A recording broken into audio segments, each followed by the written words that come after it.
Mr. Speaker, the whole country has been appalled by the disclosures about phone hacking. The 7/7 victims, the parents of Holly Wells and Jessica Chapman, and of course the phone of Millie Dowler. That anyone could hack into her phone, listen to her family's frantic messages, and delete them, giving false hope to those parents, is immoral and a disgrace. Yeah. Given the gravity of what has occurred, will the Prime Minister support the calls for a full, independent public inquiry to take place as soon as practical into the culture and practices of British newspapers? Let me be very clear. Yes, we do need to have an inquiry, possibly inquiries into what has happened. Let us be clear. We are no longer talking here about politicians and celebrities. We're talking about murder victims, potentially terrorist victims, having their phones hacked into. It is absolutely disgusting what has taken place, and I think everyone in this House, and indeed this country, will be revolted by what they've heard and what they've seen on their television screens.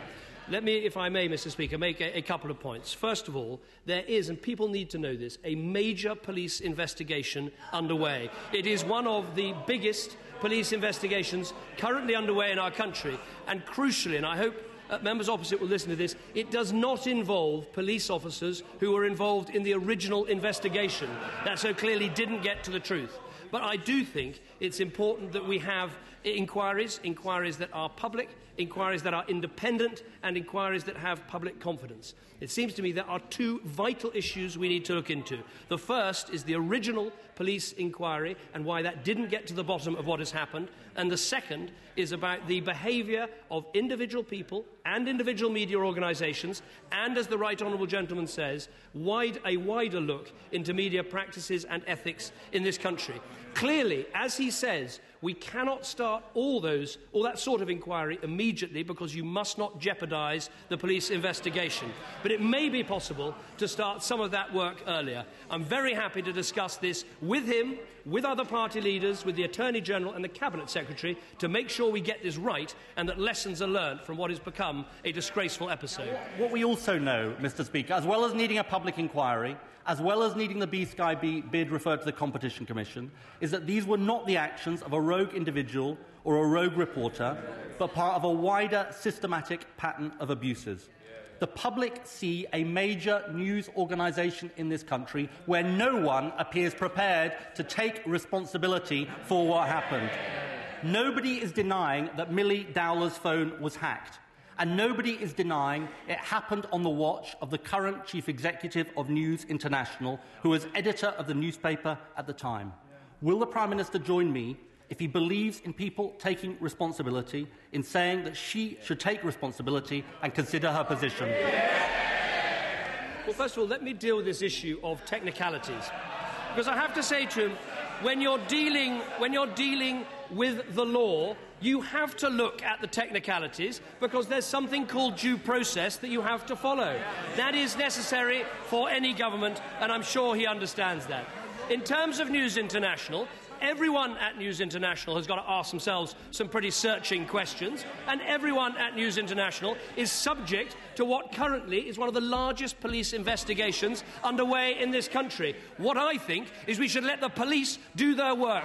They must follow the evidence wherever it leads, and if they find people guilty of wrongdoing, they should have no hesitation but in making sure they're prosecuted. Mr Miliband. Mr. Speaker, I don't know from that answer whether he says that the Chief Executive of News International should stand down or not. I am clear she should take responsibility and stand down. And Mr. Speaker, these events show a systematic set of abuses which demonstrate the use of power without responsibility in our country. It is in the interest of our democracy and the public that these issues are sorted out. With the biggest press scandal in modern times getting worse by the day, I'm afraid he hasn't shown the leadership necessary today. He hasn't shown the leadership necessary on B-Sky B. He hasn't shown the leadership necessary on News International. And isn't it the case, if the public is to have confidence in him, he's got to come the thing that is most difficult.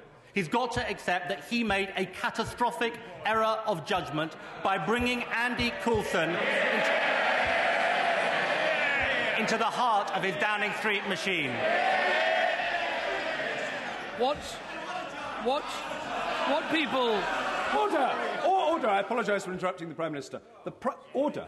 The Prime Minister should not have to shout to be heard, and neither, for that matter, should the Leader of the Opposition. It is thoroughly disorderly. The Prime Minister will now be heard. The Prime Minister. Mr Speaker, I take full responsibility for everyone I employ, for everyone I appoint, and I take responsibility for everything my government does.